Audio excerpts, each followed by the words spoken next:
welcome to a brand new episode of the Five Heart Podcast, brought to you by CornNation.com, part of the SB Nation Podcast Network. I'm your host, Greg Mahochko, welcoming back after a week's absence. We'll start with our founder and fearless leader, John Dam Johnston. Hello, John.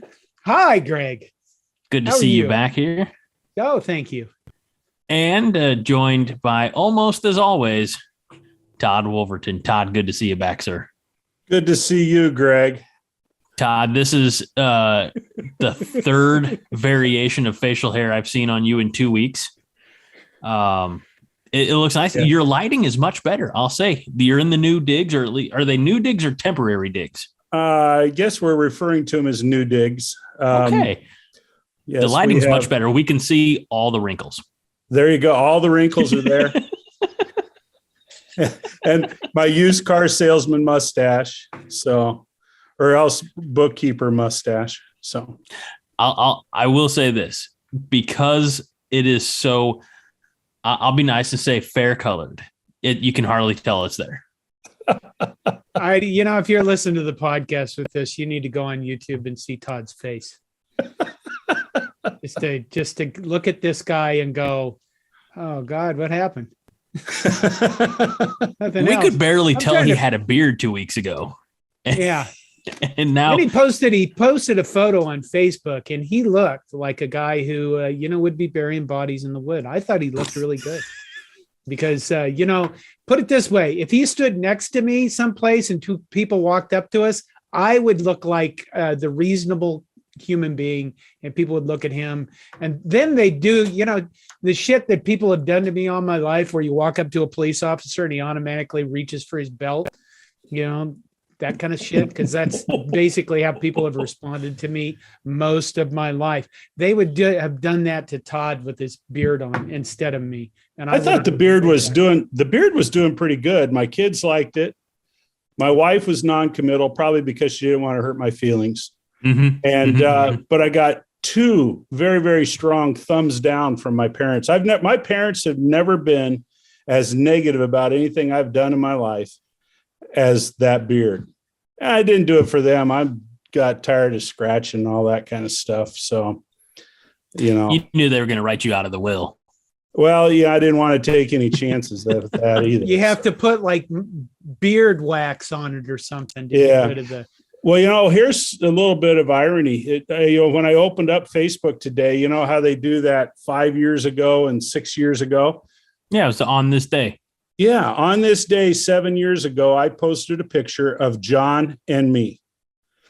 And John and I were, I can't believe it. It seems it had to be more than 7 years ago. I don't know. But John and I were in San Diego. Oh, that's right. And we didn't know each other was there. I was out there for a convention, and John and Heidi went out to see their daughter. And I saw posted on Facebook when I got back to the hotel room a picture that John had just posted with Heidi by the big statue of the sailor kissing the gal. And I just immediately responded back to John. I said, "You don't happen to be in San Diego?" Yep. And so long story short, we weren't staying that far away from each other. We met down in the Gaslight District and had dinner that night. But anyway, the picture that I posted, my comment was, neither of us look like this today. So in 7 years, we've gotten older, crustier, meaner, tougher, deader. But now we have Greg in our life. Yeah, to keep us young. Real quick, before we go further, we have to thank our unofficial sponsor of the week. And while you can't tell because it's in this nondescript green plastic cup, it is Sprite, a product of the Coca-Cola company. Sprite, obey your thirst. Sprite, the best thing to drink when you have an upset tummy. Oh, well, that doesn't sound good. The house caught a stomach bug about 2 nights ago. Actually, I just wrapped up recording one of my other podcasts Monday night, and I hear commotion upstairs. I said, well, that can't be good. Hear more commotion upstairs. put down my earpods, go upstairs. My wife and my oldest boy had thrown up. So they had a very fun Monday night of she throws up, he throws up, she throws up, he throws up. And that lasted almost all night. So I didn't start feeling bad until about 8 o'clock Tuesday morning. All three of us stayed home. Like I barely got the twins to daycare. And you know, it's bad when, and she'd probably kill me if she heard this, but I know she's not ever going to listen to this. I come downstairs from like taking a shower and the twins are still here. I'm still thinking I might be able to go to work. And my wife is on the couch and she's crying. I said, what's the matter? She's like, I'm just so exhausted. So I said, all right, well, let's get the twins to daycare. And you know, I was starting to not feel grand. So it hit me, really the meat of it, early Tuesday afternoon. So the 24-hour thing, by Wednesday, we were all feeling better, resumed life as normal. I got up, you know, shower, whatever, took the twins to daycare. A couple hours later, they inform us that one of the twins, on his first birthday, mind you, which as we're recording this is today, had thrown up. And I said, okay, I'm at the office. When do you need me to come get him? And they're like, you know, just kind of as soon as possible. So about an hour or so later, I was rolling up, getting the twins. And I'm sitting there, I'm FaceTiming with my sister because it is the twins' birthday. She wanted to see him. And the sick one, who by this point was acting much better, he started pulling on my goatee, which he does a lot. And my sister, who I don't think has ever been a fan of me with facial hair, not that she gets to say, she said, I think he's trying to tell you, you should shave it. I said, he's never seen me without it. I don't want to scare my child. Years ago, I used to like have a goatee that I would kind of trim up and some, you know, I could trim it. This is for the video portion, folks. So if you're listening to the podcast, again, we highly recommend you check out YouTube. You trim a little over here. Oh, you trim too much. Try to even it out on this side. So I said, hell with it. And I just shaved it all. And my wife, who was then my girlfriend or fiance at the time, she's like, don't do that anymore. So I couldn't tell you the last time I didn't have a goatee, which is fine by me because it hides, you know, with the goatee, it looks like I only have one chin. So it's a win-win for all involved. See, Todd, you were covering up all that stuff going on. Yeah. I got those jowls. Jowls. He's got jowls. Motherfucker does have jowls. So we had a rough day this week, but John, we are on pins and needles, on needles and pins. We want to hear about your experience last week. Well, I had a colonoscopy. You know, the pandemic for our younger listeners who never experienced the colonoscopy, tell me a little bit about it. Well, you know what? Here's how it goes. Everybody on the planet bitches and moans, and if you've never had a colonoscopy, all you get treated to is, oh God, it's the worst thing ever, and this is horrible, and whatever. It's good God. Here's what you do: 24 hours before you have the procedure, you stop eating, and then you take a whole shit ton of laxatives. And you shit and you shit, and then you shit some more. And then when you think you're done shitting, you take some more laxative and shit some more. Basically, you clean your entire system out. I don't know if you always, you know, they always said John Wayne died with 20 pounds of undigested meat in his colon. You know, well, John Wayne wouldn't have been so fucking cranky if he'd had a colonoscopy. Had to clean that shit out once in a while, probably. You know? But you know, you go in, they ask you some questions. You know, it was a very nice procedure. They put you to sleep. You wake up. That's it. And then they go, here's what the inside of your colon looks like. And for me, they didn't have any problems. Now, the thing is, you know, in December, my brother went in for one of these, and 4 weeks later, he was dead from colon cancer. So, you know, you go get them because you want to find the shit out ahead of time. And you don't want this to be the way, you know, if I'm going to be done finally, I want to be done in a big fucking explosion. That's what or fighting a bear, right? Fighting a fucking bear in a big explosion during the snowstorm. So you want to take on the bear with like dynamite strapped to your chest? No, just with my hands. Oh, thunder and lightning. Or did you ever see the movie Legends in the Fall? Yes. Brad Pitt, the end of that movie, right? The end of that movie, nobody knows what happened to him. And then they show Brad Pitt fighting a bear. That's the ending I want, with an explosion in a big snowstorm. I don't want to die by cancer, man. It fucking sucks. I've seen too many people do this already. And trust me, you don't want it. Now, I will point out one humorous thing that did happen before the procedure, Todd. The anesthesia guy came in and asked me a bunch of questions. And he said, "Do you have any questions?" And I said, "What year was the Magna Carta signed?" And he looked at me and he said, before people got so offended by everything, I used to ask people at the end of my questionnaire, I used to ask them, "Are you now, or have you ever been a member of the Communist Party?" And I thought of you, Todd. And then I answered him. I looked at him and I said, given how shitty our two other options are, being a Communist Party member doesn't look so fucking bad anymore. And I got all excited and he got excited and we're going to join the Commie Party. And then they were like, "You're in a clinic, shithead. Why don't you shut up and calm down?" It does. We're going to put you to sleep. It does give new meaning to Go Big Red. Yes, it does. Yeah, it does. But we did the colonoscopy and, I had some, they examine your colon in your rear end with a tube, a little thing that goes up there and looks around. And did you get the polyps? Did you get the game film? You get pictures. I don't want no game film. What the fuck? That's just weird. But they put you, it's not that bad. I mean, is it unpleasant? Yes. It's not fun not eating for a day. And it's certainly not fun taking, you drink so much liquid that you feel like you're going to explode. And then you do. Yes, you do. So it's not the terrible, god awful, horrible thing that people make it out to me, unless you have really shitty doctors. Pun. Anyway, they came in and they showed me pictures of, the polyps, and I have one big polyp, and I named that the Donald Trump polyp because it was a large cancerous piece of my colon near my ass, which sounds really descriptive of the proper things. We should probably move on and get away from the abyss I pulled you to again.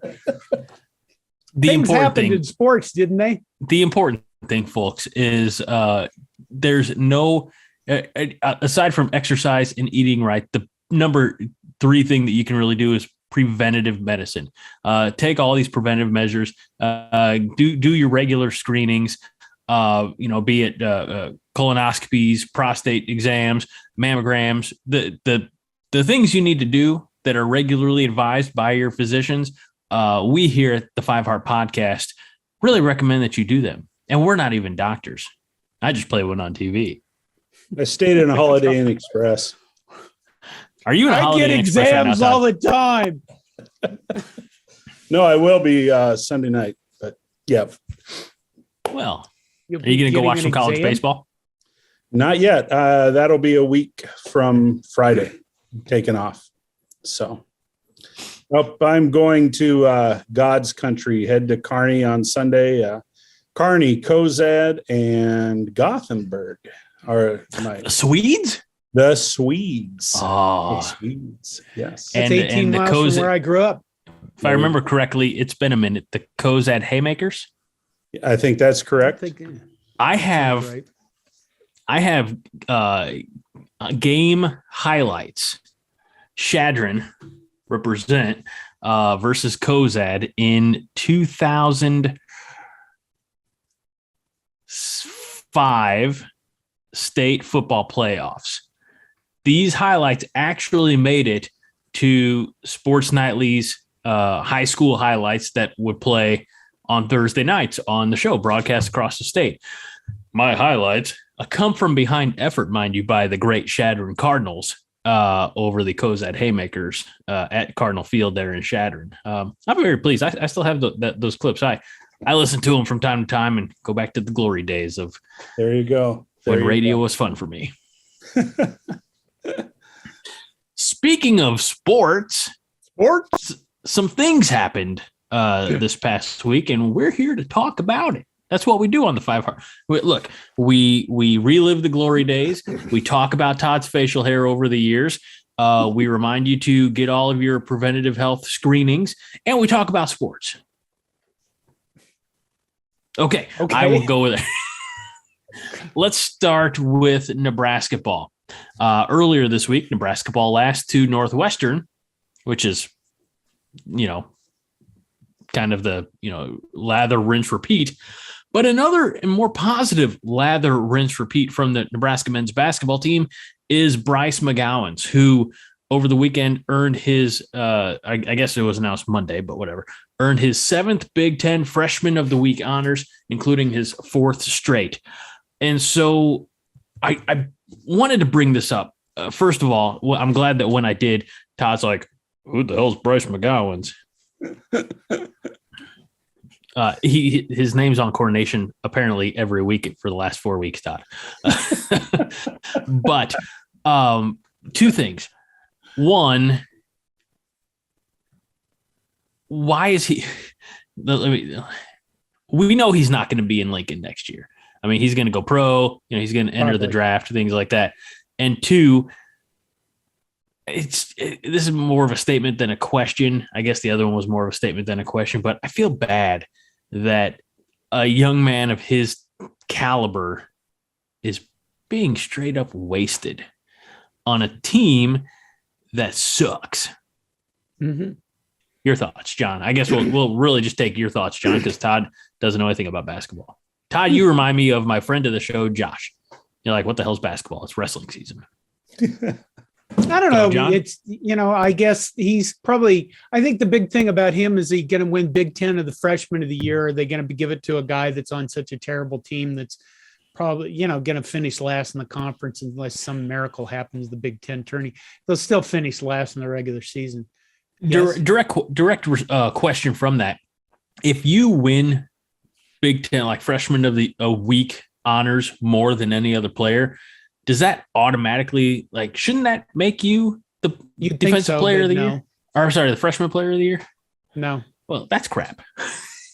It is, but I mean, you have the discussion of, are you going to give it to a guy that's on a terrible team rather than the other guys that are freshmen? And, I guess it is kind of a shame that he's being wasted on this team. And on the other hand, he's part of the team and, he certainly contributed to it, but I think when you watch this team play basketball, it's pretty clear that they don't really play it as a team. They have flashes of absolute brilliance and then they don't. And I think at this point in the season, I don't want to say they've completely quit, but it's pretty easy to sit. They're just done. I mean, we're all waiting for this season to get over. I'm still in favor of retaining Fred Hoiberg just because I don't see any other way out of this. Honestly, he's got big guys coming in. I think that was a big problem with this season is Derek Walker's really the only serviceable big guy we have on the basketball team. Eduardo Andre plays decently sometimes, but he is not a Big Ten consistent big guy. He's just not. He hasn't developed to that point. And we need a true point guard rather than Alonzo Verge. I know a lot of people hate Alonzo Verge. Here's the thing. I was thinking I was going to do a YouTube video in support of Fred Hoiberg because it would be the dumbest thing I could possibly do because it's probably pretty unpopular opinion. But I think that there's not an easy, I want to put this. One of my pet peeves in sports all of the time is when people say that guy should be fired or that they should be starting somebody else at right tackle, or they should be, somebody else should be the receivers, but then they don't have anybody else. You'll go, okay, who are you going to put in for Bryce Benhart? Well, I don't know. Well, then what do you know? You know shit. That's what you know. But he sucks. He do. Okay, what's the solution here, asshole? That's the thing that bugs me about a lot of this bitching about everything, honestly, is that, yeah, we have a problem. Our team is terrible. They're not even competitive. And it isn't because of the talent level. It's because they just are not together as a team.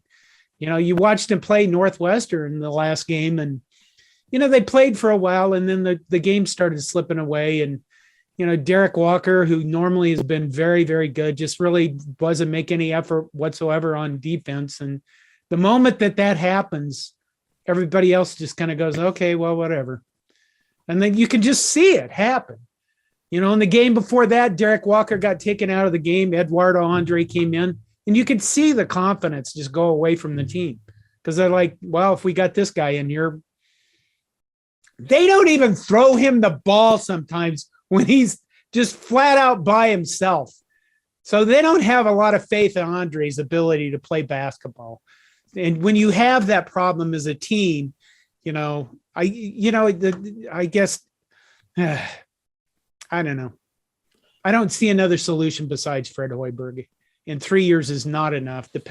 If you want to say 3 years is enough to turn Nebraska basketball around, I got to think you don't ever pay attention to basketball or Nebraska basketball. You don't care. You just join in the crowd that wants to bitch about stuff. What the fuck?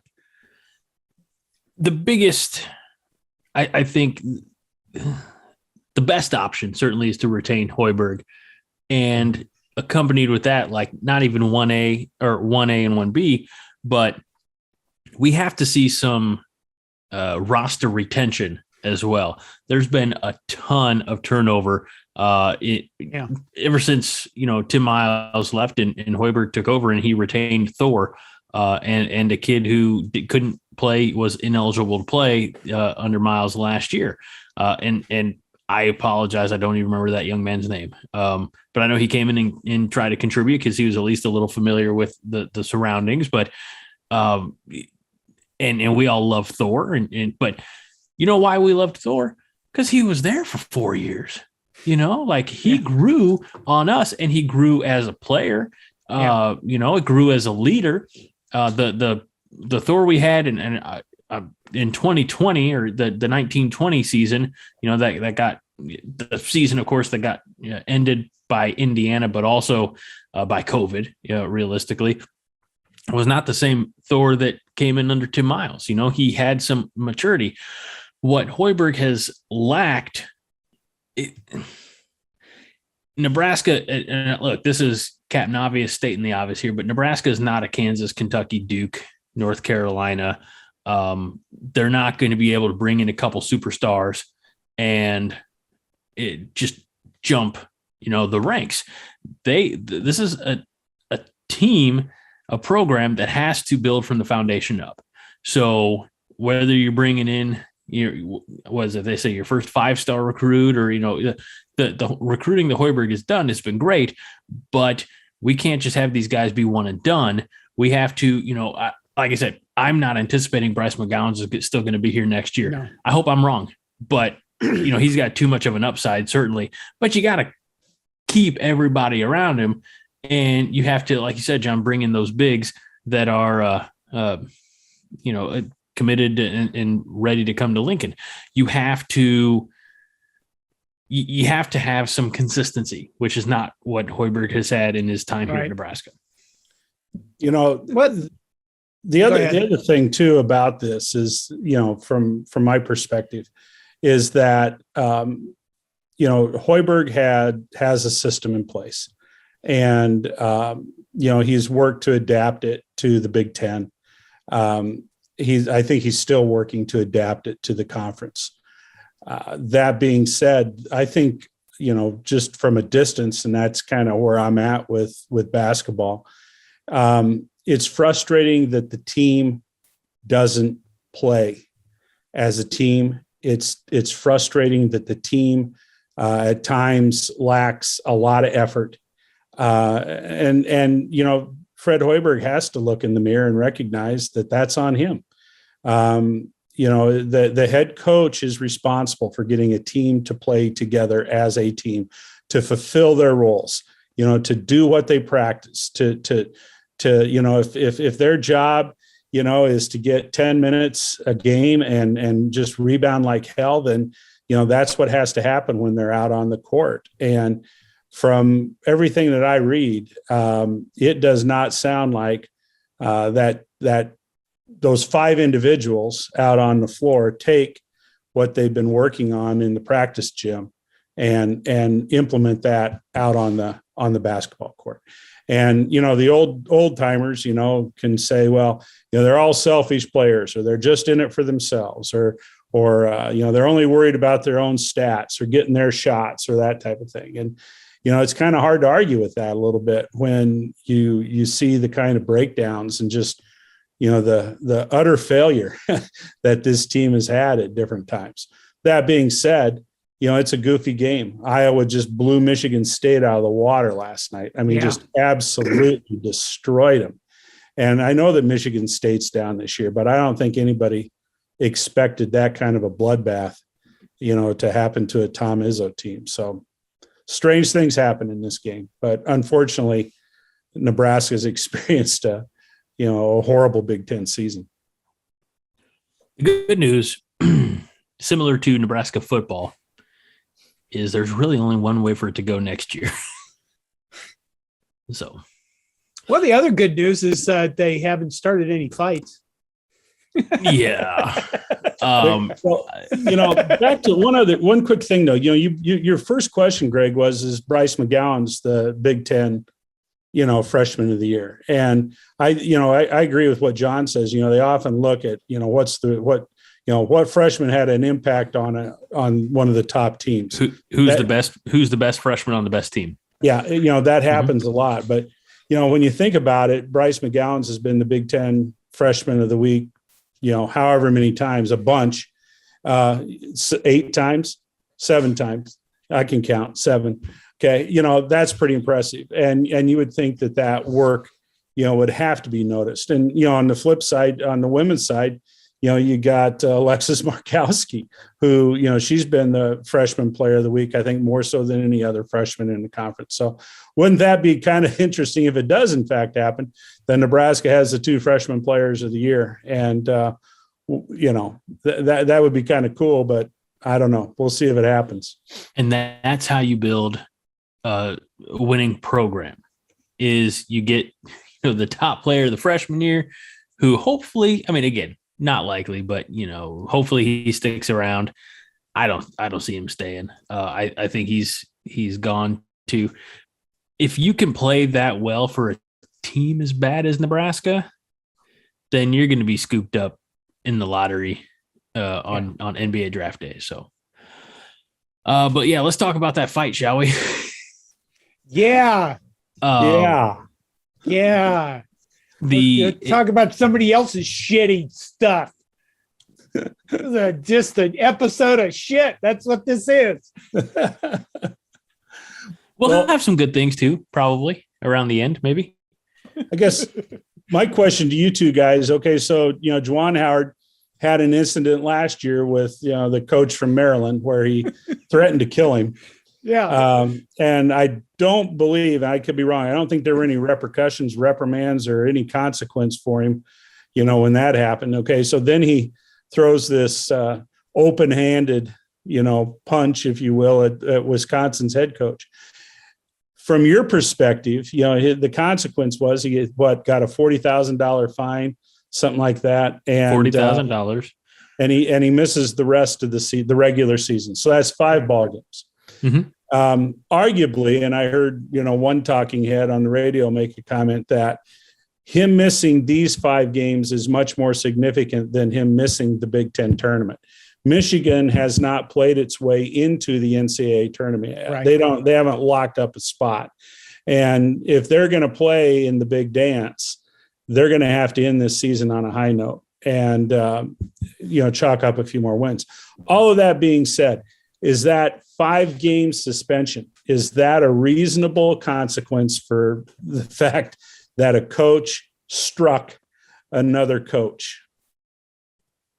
Is that a reasonable consequence? I'll answer your first, respond to your first statement, first. Michigan beat Rutgers tonight. So that's 1 game down, and it was a W, for the Michigan fans that are listening to this, none of you. If you think about it, I I don't want to say it's necessarily like a pattern of repetitive behavior. There was one instance last season and one instance this season.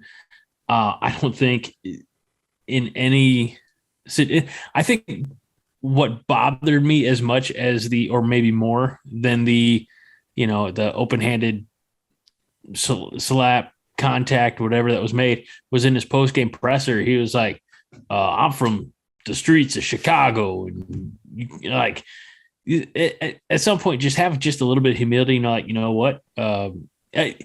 He had a great opportunity to say, Coach said something I didn't like. And then there was, I'm not saying, throw somebody else under the bus, perhaps undeservingly, but obviously something was said that he responded negatively to. I'm not a Michigan fan, not a Juwan Howard fan, so I hope this doesn't come across as biased. But I don't think he needs to be on the bench the rest of the season. I don't think he needs to be. I mean, by postseason include, I don't think they need to fire him. That's a Michigan call. But at some point, I thought the league would have stepped in and said, hey, we got two instances here. The fine, I mean, realistically, there's some booster that'd be like, we got you, Coach. We'll write you that fine or whatever. But yeah, let him watch the rest of this one from home. You know what does Michigan see themselves as? You know what I mean? That's really what this is about. You've heard, if you've ever been around the Big Ten, you've heard the term Michigan man, right? In other words, Michigan sees themselves as is some levels of pretentiousness and snobbery that are involved, but they see themselves as elite. All right. They see themselves as maybe not necessarily better than everybody, but holding themselves to a very high standard.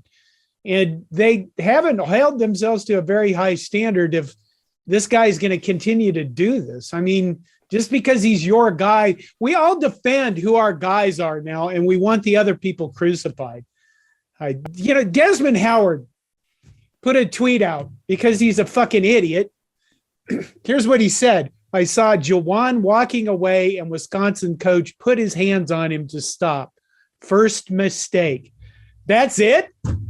A guy puts his hands on you and that escalates to basically what is violence because there was a brawl. If that's all it takes. If that's all it takes, then, well, fuck, let's just go beat the shit. No wonder we're all pissed off at each other and angry over all the time. Maybe instead of using the word Karen or Susan, we should start using the word Juwan. For bitchy fucking motherfuckers that can't hold their shit together over something so insignificant. And what apparently set him off was that at the end of the game, Michigan was getting their ass kicked. Wisconsin took their starters out. Michigan put a full court press on the court. And Wisconsin's coach called a timeout so they could inbound the ball properly. And that pissed Juwan Howard off. With your permission, guys, I want to read this directly from ESPN.com. It's a much lengthier version of the rundown you just gave, John. But it said in the final minute of Wisconsin's 77-63 home win on Sunday, Gard, the head coach at Wisconsin, for context, substituted his walk-ons into the game.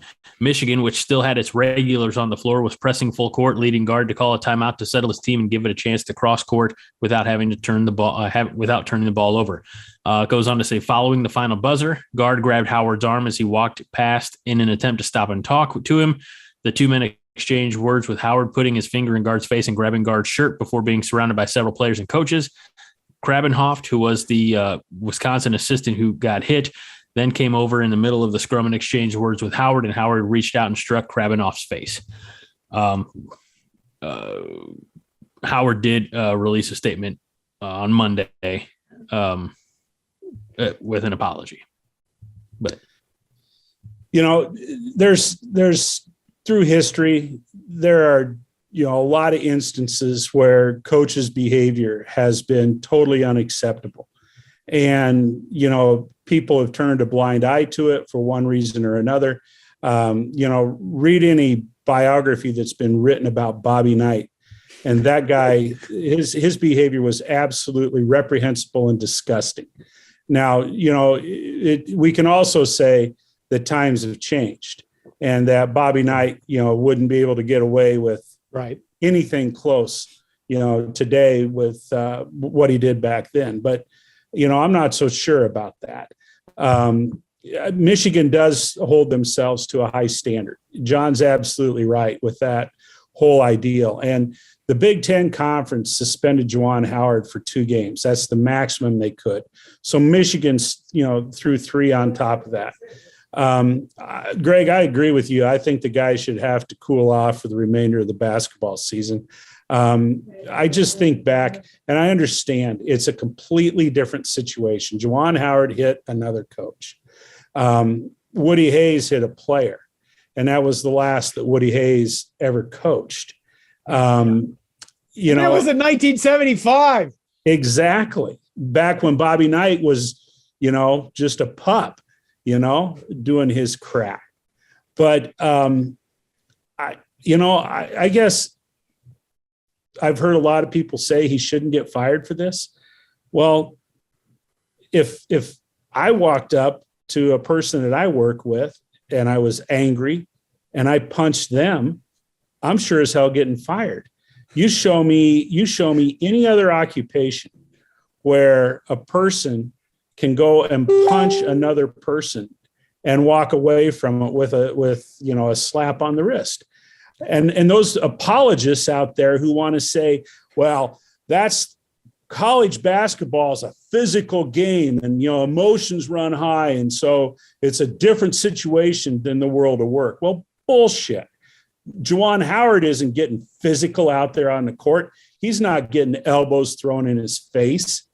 Those are players that are playing the game. There's my soapbox. He shouldn't be coaching. Pro wrestling. How long you could hold that? Okay, go ahead. There are a lot of times, Todd, where there will be 2 individuals in an altercation in the wrestling ring. And this is, I haven't watched wrestling in years. I'm just going by past. Okay. And a third individual comes in, inserts himself into that altercation physically. He is never fired. My mistake, Greg. I forgot. It didn't occur to me that professional wrestling. He may sometimes be led away in handcuffs from security. Here's what I want. If Juwan Howard is going to keep coaching, I want the entire Big Ten student bodies to come up with a chant that drives him completely batshit out of his fucking mind every time he's on a court. Every time he doesn't play at home, when he goes to another court, I want them chanting something that turns his head into a giant boiling rage, a cauldron that can't think straight because he's hearing Juwan, timeout. I don't know what it is yet. I haven't come up with it, but I want it to happen. Stop, don't punch. Stop, don't punch. Stop, don't punch. Well, there will only be one opportunity for one of those road games for Michigan. As I mentioned, beating Rutgers the night we record this, Wednesday. They have 3 more home games, and then they wrap up the regular season on the road at and Ohio State University. I think the students at Ohio State University, they may come up with something. They have to, because I said, this needs to be Juwan associated with Karen, because this is, you can't look at another coach, Mark Turgeon last year, and say, I'm going to fucking kill you. Who did that years ago? John Thompson, I think it did it once at Georgetown, right? Remember? I think John Thompson had a problem where he blew up once, and then come on, Chaney from, it's not Temple, is it? John Chaney? Coach Chaney. Coach Chaney. He went completely batshit insane on a court once. But those were one-time things that those coaches did. This is, Juwan. And they didn't punch anybody. Right. Right. It's kind of, but you can't punch them. You can do a lot, but you can't throw a punch. I think the whole funny thing about this is the Twitter war between the Wisconsin people and the Michigan people about who started it, as if Everybody now, the whole world is angry about every fucking thing that happens ever. But apparently it's okay to do shit if you didn't start it. And then we wonder, why is everybody so angry about everything? I don't know. Maybe because somebody gets touched and they explode. Fuck. Come on. Be better. I thought we had the title for this week's show in Juwan is the new Karen, but I think I'm going to keep it simpler and just be like, be better. Be better. Well, apparently the way to be better, according to the whiny ass that coaches Iowa, whiny Fran, is to get rid of the handshake line. I mean, that is absolutely ridiculous. So we don't worry about coach. If coaches get mad and they want to pout and they want to throw a little tantrum and go stomping off to the locker room at the end of the game, that's acceptable adult behavior. Yeah. You've got to be kidding me. You got a next generation that's looking to these people for leadership. There you go. And Crybaby Fran, he even said on the radio that there have been a couple of games in the last 2 years where he chose not to go through the handshake line because he was so angry and upset about the outcome of the game. I think one of his reasons were, the emotions are so high at that moment, Get a grip. Well, but part of college athletics, we still haven't totally lost the fact that part of college athletics is a learning experience. Okay. And we are paying these men and women hundreds of thousands, if not millions of dollars to be leaders. In the case of men's basketball, being leaders of young men, teaching them how to deal with adversity, teaching them how to pick themselves up when they've been knocked down. And you got to be kidding me that an adult, after, experiencing a frustrating loss, can't suck it up and walk 10 feet and shake the hands of an opponent because it's too damn emotional. Yeah. I used to be a skeptic of the handshake line because all I used to see, they started out with little kids and all it is a 3-second flyby where they all try to smack hands. They don't have any concept of what that's all about. And then I saw that replicated, or, even when I was back in high school, you'd go through that and it was still kind of the walk by high five. Go watch a high school football game. Go watch a high school basketball game. Go watch some of those events now and watch those kids when they go through the handshake lines. They are sincere. They shake a hand. They look somebody in the eye. Yeah. On the same weekend in Iowa, there were 2 assholes that punched somebody, one from Carlisle and one from some other town. They punched an opponent in the handshake line. Well, they were reprimanded severely for that. But we've got to teach people how to handle adversity. We've got to teach people that sportsmanship is still important. And if whiny ass Fran McCaffrey wants to do away with the handshake line, he can stick his head up my ass and come out the other side. Wow.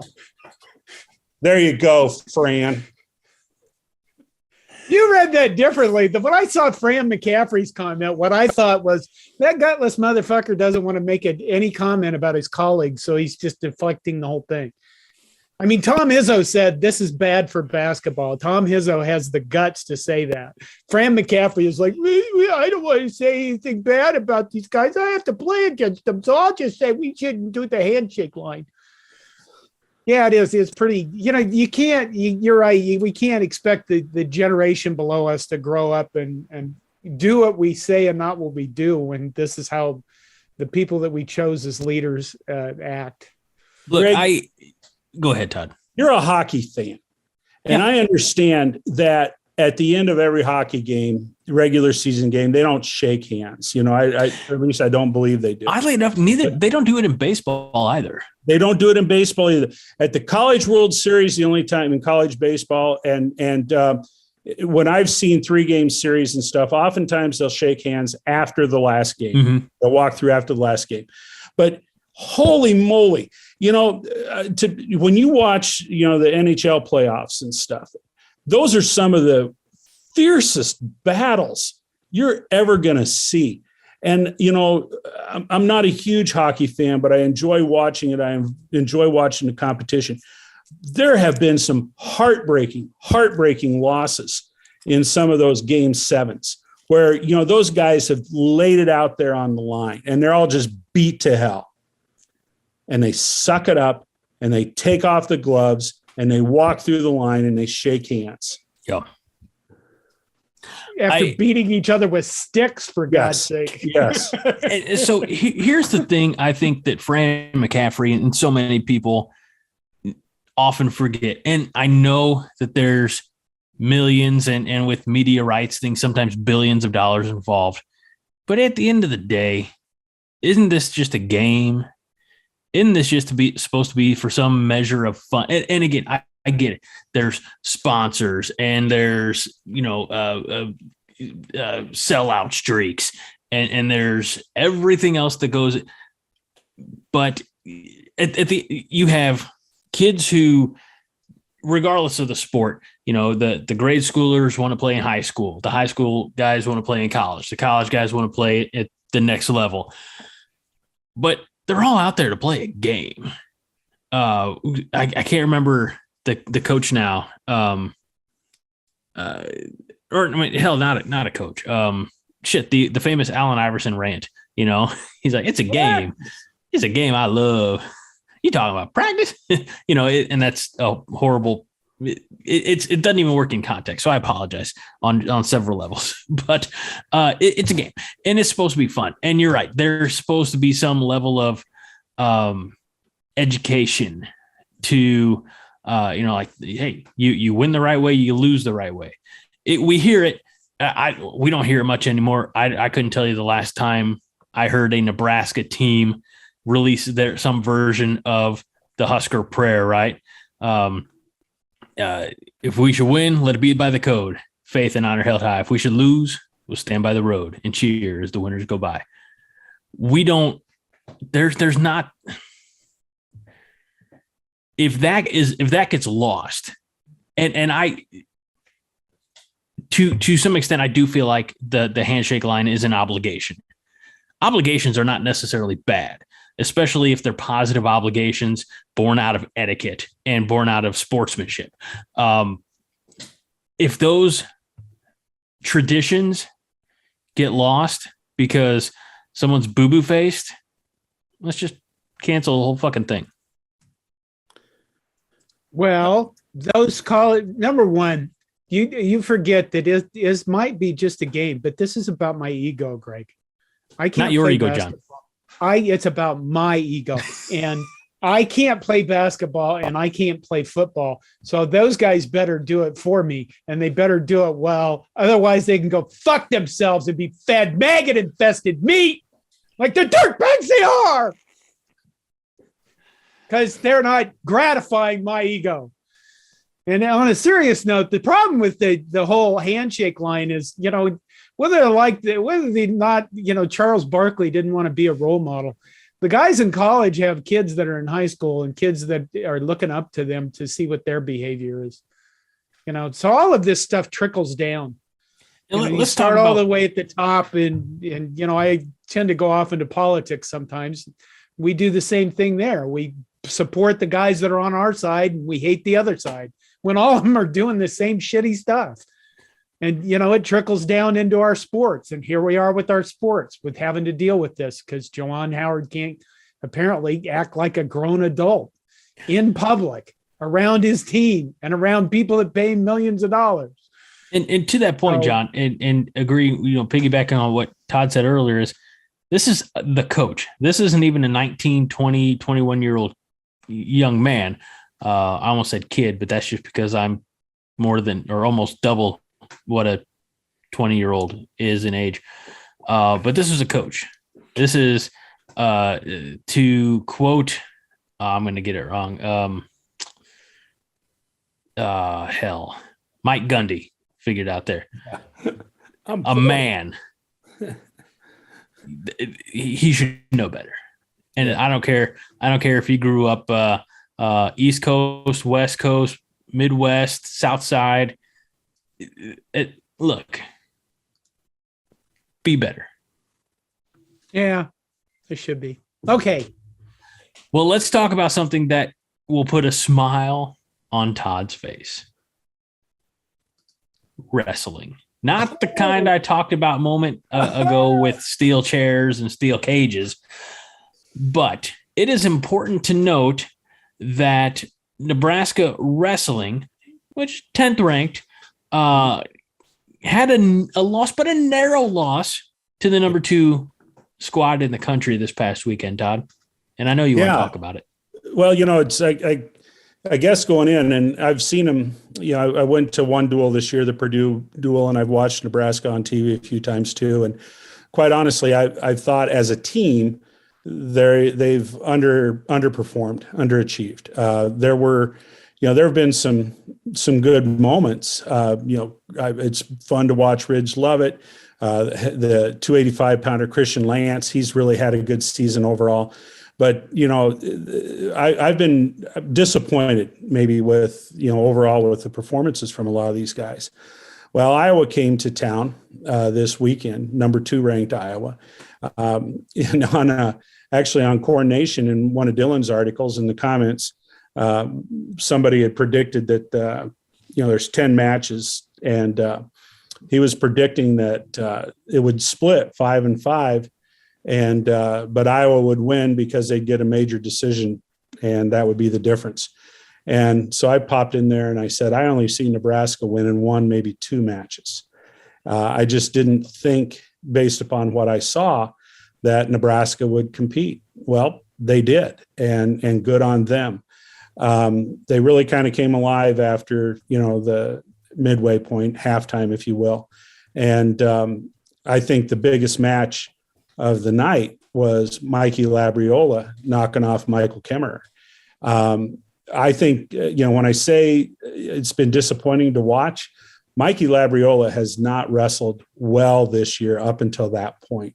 I think, I don't know this for sure because they never released it. I think that he had COVID at the beginning of the year. I think it took him a while to come back from that. But I just thought technique-wise, I thought he was sloppy, and I thought he was giving up his legs far too easy, and at times it didn't look like he was really motivated. He wrestled one heck of a match against Michael Kemmerer, and he deserved to win that match. That was an exciting victory for Nebraska and an exciting victory for Labriola. He hadn't beaten Kemmerer before. Kemmerer's he's a proven commodity. And then right after that, Taylor Vance, who he hasn't wrestled well this year. He didn't wrestle well last year until he got to the Big Ten tournament. And then he just the light bulb came on, and he was kicking butt and taking names at the Big Ten tournament, and he wrestled well at the Nationals too.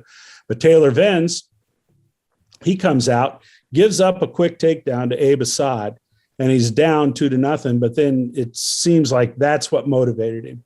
And lo and behold, after some back and forth, they end up on their feet, and Venz locks up Assad in a body lock and takes him right down to his back and pins him. I wasn't in the arena. My dad was in the arena. And he said that was the biggest crowd that he's ever seen in Devaney for a wrestling match. A lot of Iowa fans, not that far. The Bumblebees showed up, so they were there.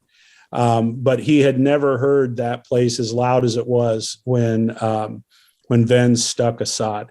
So then you got that, that's a 6-point win right there.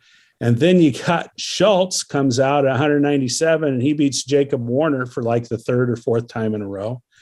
And you've got, in essence, it's a 2-point meet almost. And then the heavyweight match, Cassiope from Iowa just dominated Kristen Lance. But nonetheless, Nebraska came alive, and they made it a very exciting, interesting meet.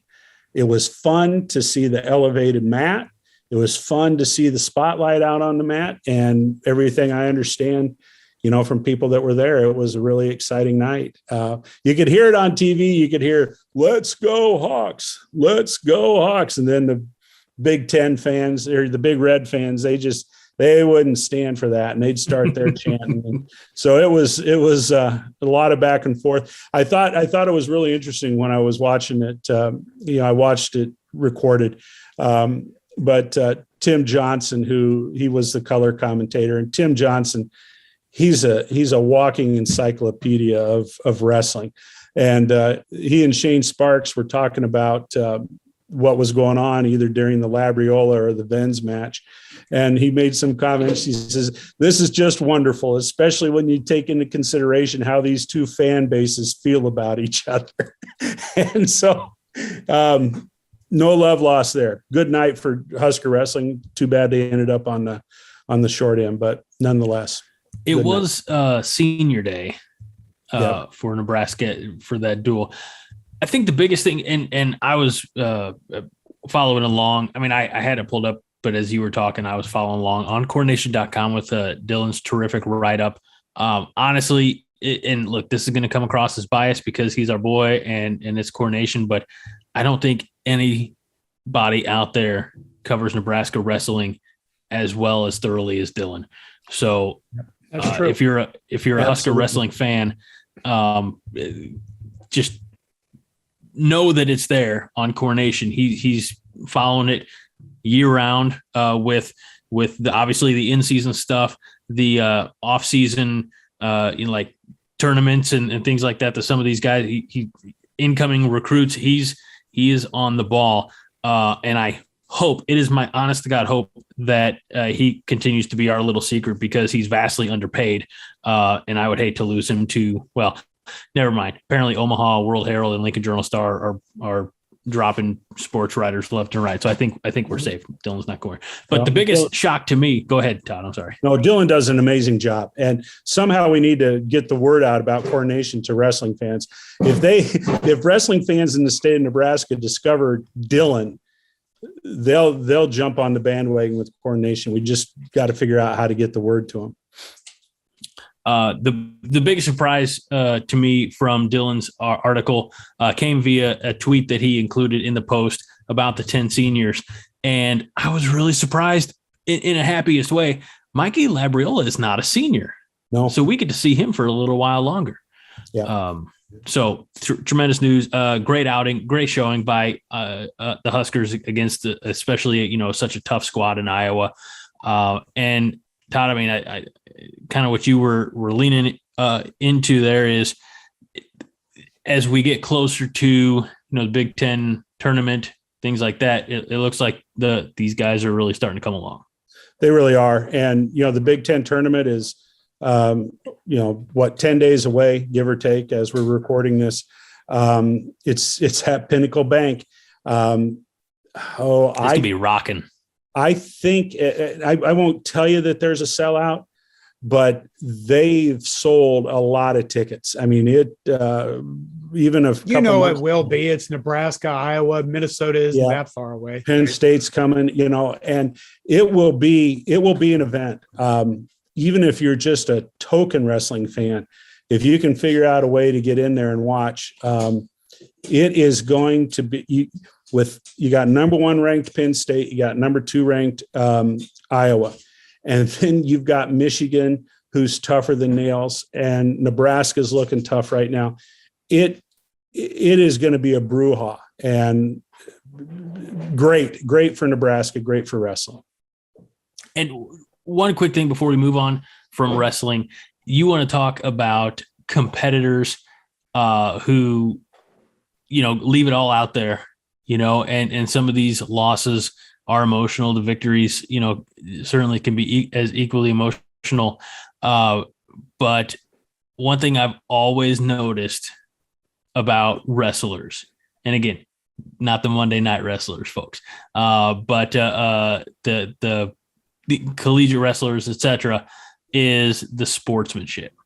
They get up, they take off their colored ankle band or whatever, that helps everybody keep score. They shake hands, they move on. There ain't no getting out of that handshake line. No. They face their opponent before and after. I think that's one of the things that's an underrated love that why I really appreciate wrestling is, first of all, there's no, I'm gonna say this as a guy who has only watched these things from outside, right? Like my my oldest is in kindergarten. So there's no like playing time politics, like, hey coach, here's a 5 spot. Why don't you let little Timmy start this week? No, you earn that varsity spot or that roster spot or that starting through wrestle offs and things like that. Like I know just enough. Like I have fringe knowledge of wrestling, but there are wrestle offs. So you've got the best guy at this weight group going into the duel, the meet, the tournament, whatever. And so I appreciate that aspect of it because you have to earn that spot. Nobody's handing you anything in wrestling. And then you win on your own, you lose on your own. Certainly there's coaching and there's guys, your coaches yelling at you from the corner. But if you want to be successful, you got to put in the work. You can't rely on anybody else. Right. Absolutely. So with that being said, let's go to another sport that has nothing to do with individual accolades or success. Oh, it's the team sport known as football. Football. I didn't expect that one. I don't know. That was a bad one. I'm sorry. I apologize, everybody. Well, Nebraska's got their quarterback of the future committed. So this week. Let's pump the brakes there, Chief. We've got 2 recruits to talk about now. Didn't expect that one, did you? No. You forget, last week I was on my own. I took one question. I talked about some women's basketball, and I did not talk about any news or notes, but it doesn't matter because this news only came out after last week's episode. So Creighton Preps, Sam Sledge coming to Nebraska. Wait, no, that's football. We're good. Yep. I had to scroll down. Picking Nebraska over Kansas State, and Iowa State. He's a legacy player whose father played on the offensive line in the 80s. 2023 defensive lineman. That's got to make you guys happy, huh? I think the key here is that, what is he ranked the 5th best player in the state of Nebraska? Sean Callahan has said that this year's or the 2023 Nebraska class is going to be one of the best in decades, in a couple decades or something. The other thing is, let's see what else. I'm forgetting one thing about him. Legacy player, right? Is 5. I do remember 3-star. Todd. I don't remember his dad. No, I don't. He was like all Big 8, I think. Offensive line, but we had so many offensive linemen that, Yeah, we just worried about the Outland winners and the first team All-American. Those are the only ones that we knew. We didn't know anybody that made if you made just all Big 8, wow. I think the key here is that you had a player in the state of Nebraska that didn't go somewhere else. So it's true. Scott Frost has caught a lot of shit for that. And rightfully so, and he got this guy to stay home. So, well, the 2023 class has already got 3 Nebraskans. They got Sledge. They got the Gatula kid. Did I say that right? Gunnar Gatula from Southeast. His dad's the coach there. He's an offensive lineman. They got a tight end from Pierce. Ben yeah. Brahmer. And then DiCaprio Boodle's younger brother, Dwight Boodle II. Yeah. So Sledge is currently unranked nationally by 247, but he's a 3-star player. I'm really glad. I'm just really happy that he chose to play for Nebraska over Creighton since he went to Creighton Prep. So. Oh, Greg. Okay. Shut up, John. Don't be a dick. What did I do? God. All right, let's talk about yeah, I know. It's not what I'm going to tell you. Hey, something my mama taught me years ago. It's not what you say, it's how you say it. So let's talk about the quarterback of the future after Chubba Purdy.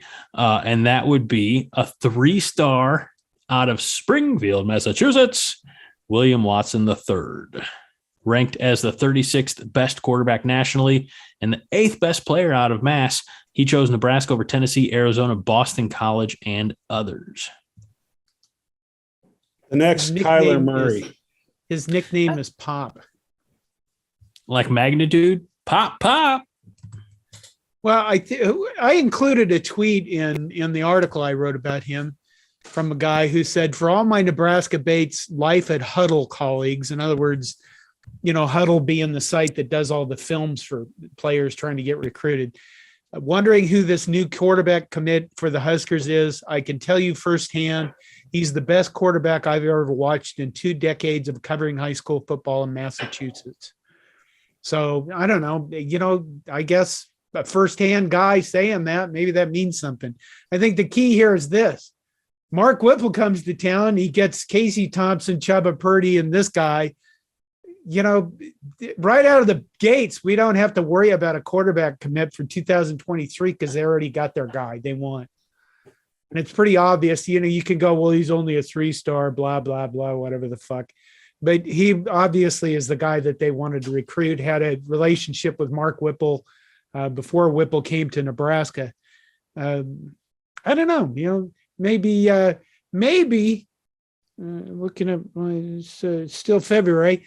Maybe Scott Frost is going to turn this around, huh, Todd?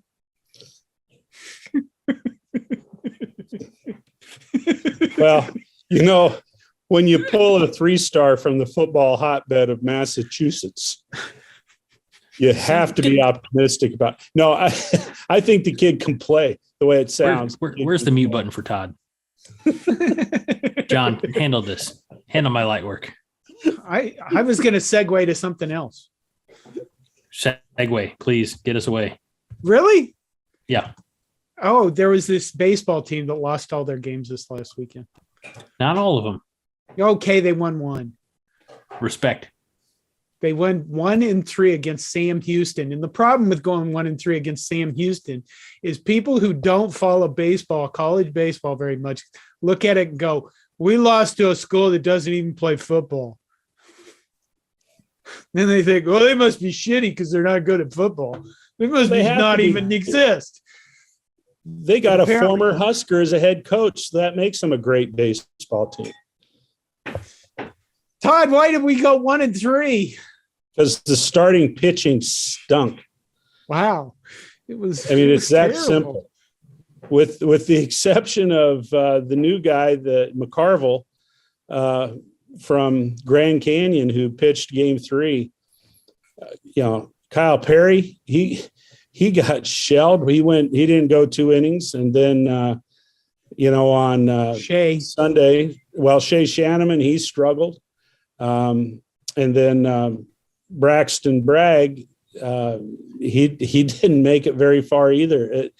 You know what? Cade Povich got off to a horrible start last year against Purdue.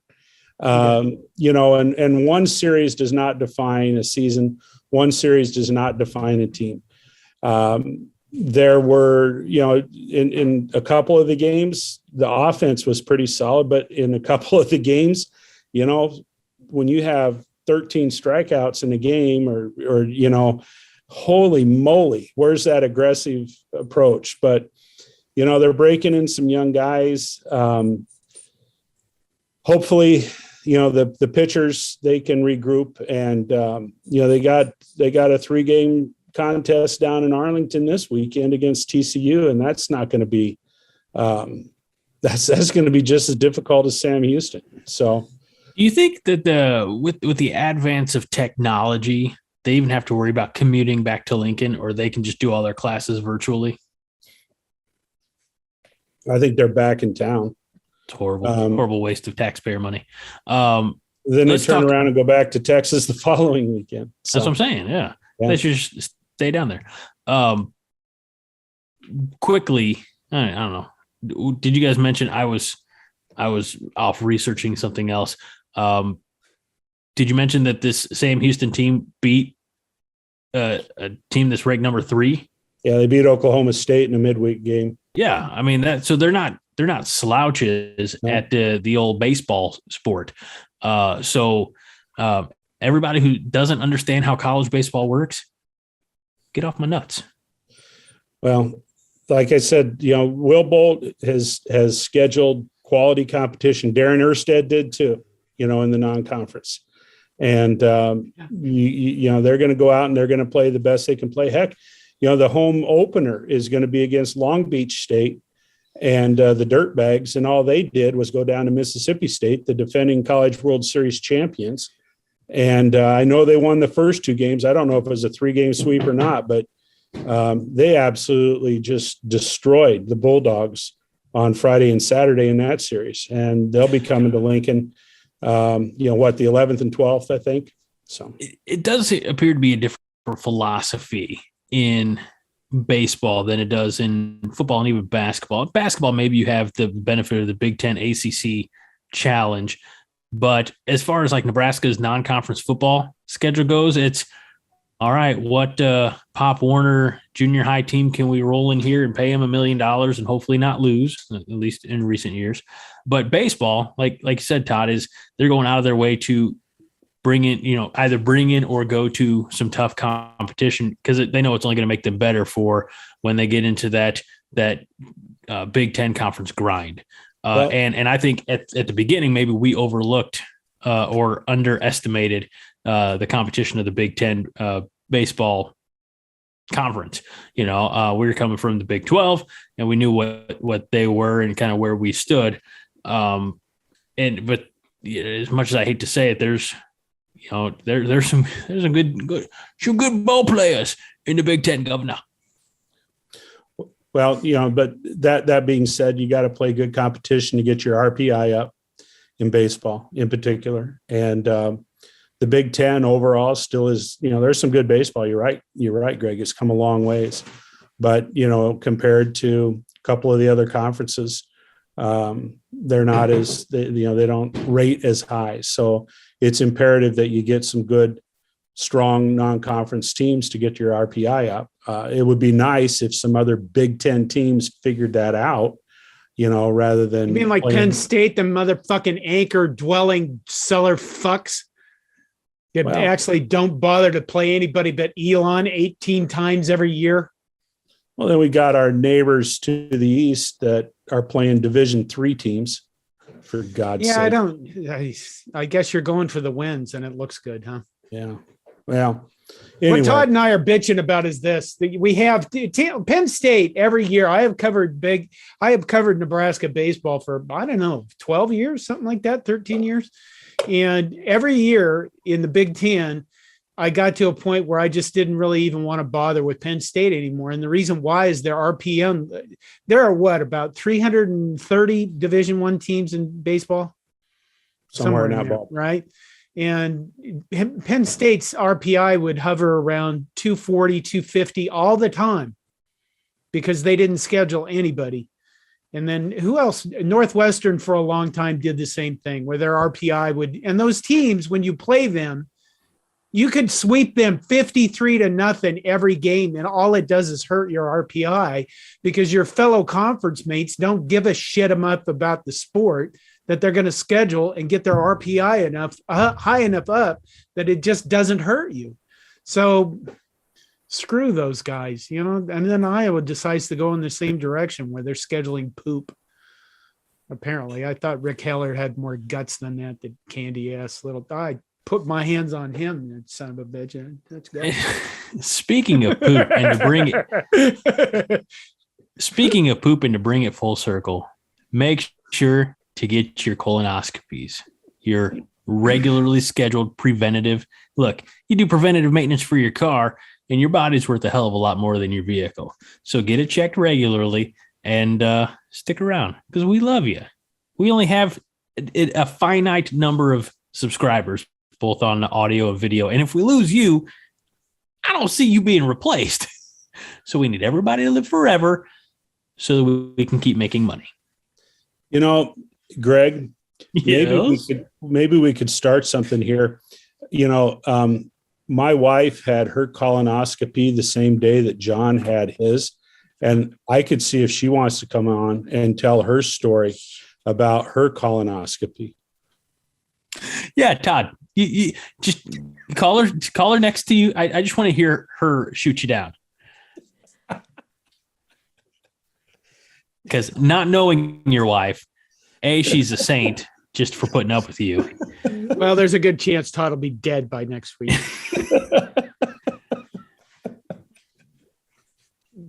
But I don't think she wants to share that story. She probably doesn't. Well, No. It was nice knowing you, Todd. I don't have anything else for you guys for this week. Anything else that you want to share? Get off your chest, out of your butts. Oh, there's plenty, but I always drag you guys to the abyss. Then we'll just go. We'll be done. All right, that'll do it. Hey, by the time we talk next week, Nebraska men's basketball team will have won one more game. Why not? I mean, okay. Spring practice just around the corner. Yeah, February. Next Monday is Scott Frost's press conference, opening press conference for spring football. Which leads me to ask Todd. Next week, how is the non-drinking month of February going for you? It has gone. I've maintained what I said I was going to do. I'm not drinking. I've not been critical of Mr. Scott Frost. Oh, Greg. Now remember, here's the thing. No, this is important because you were not here last week. So you're going to carry over your positive or at least your non-negative of Scott Frost aspect into one episode in March to make up for you being gone last week. Oh, Greg. You can bring alcohol. I don't care. Oh, my God. When you did that look on your face, now I know who you remind me of. Mark Hamill. Mark Hamill. Yeah, I do. See, I thought I looked with my beard. I thought I looked like Ernest Hemingway. But you're right. I look like Mark Hamill. The force be with you. Not Ernest Hemingway. This is going to be a deep cut reference. You thought you looked like Ernest Hemingway? Yeah, I did. This is going to be a deep cut reference that most of our younger and maybe even older listeners and viewers aren't getting. Ernest Hemingway, no. Ernest Borgnine, maybe. Well, okay. Ernest, Okay. Wrap it up, Okay, Greg. You okay, Greg? Apparently it's my turn to wrap it up. I'm sorry. I even got the wrong Ernest. I apologize. We'll bring a different Ernest next week. But not that Ernest because his real name is Jim and he's dead. Okay. So this has been a fun episode of the Five Heart Podcast. It's important to remember the aspect of fun because, yes, with all the millions and billions of dollars in scholarships and potential, pro careers, this is, at the end of the day, it's a game. It's a sport. It's supposed to be fun. So let's not take it too seriously. You never get out alive, right? So for my esteemed colleagues and friends, Todd Wolverton, John Dam Johnston, I'm Greg Mahochko, reminding you this week and every week that Five Heart and a little fun is all you need. John? Go Big Red. Go Big Red.